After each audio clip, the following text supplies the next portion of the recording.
May is Asian Pacific American Heritage Month, which celebrates the culture, traditions and history of Asians and Pacific Islanders in the U.S. To kick off the celebration, Google dedicated its Doodle on Wednesday to Ruth Asawa, a Japanese-American artist who overcame discrimination during World War II to become a nationally renowned sculptor of wire forms and arts educator who believed art will make people better. Asawa was born in the Southern California city of Norwalk in 1926 to Japanese immigrants who worked on farms. As a young child, Asawa showed a keen interest in art, and as a teenager won first prize at a 1939 arts competition for her artwork on what makes someone an American. But at the onset of U.S. involvement in World War II, Asawa and her family were forcibly relocated to internment centers for Japanese living on the west coast of the U.S.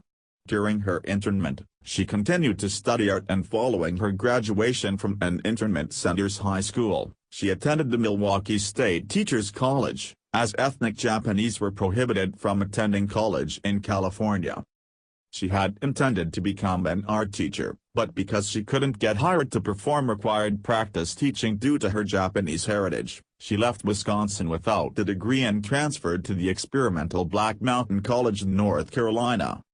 It was during a visit to Mexico before her final year in Wisconsin that she was exposed to baskets made from galvanized wire by villagers. Drawing on the construction methods, she began to experiment with crocheted wire sculptures.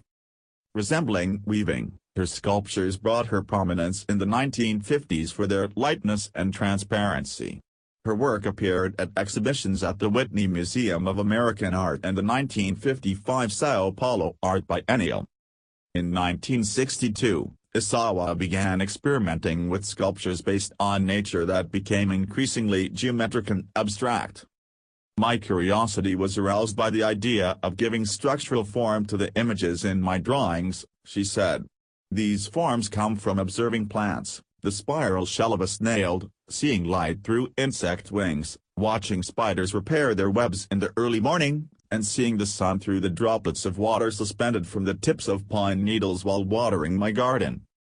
As her reputation grew, so did her opportunities for public commissions, especially fountains, for which she became known in San Francisco as the Fountain Lady. For one fountain near San Francisco's Union Square, she encouraged 200 schoolchildren to mold hundreds of images of the city in dough, which were then cast in iron. She also designed the Japanese-American Internment Memorial Sculpture in San Jose, California, in 1994, in the Garden of Remembrance at San Francisco State University. Asawa was also a passionate advocate for arts education, championing its transformative and empowering qualities.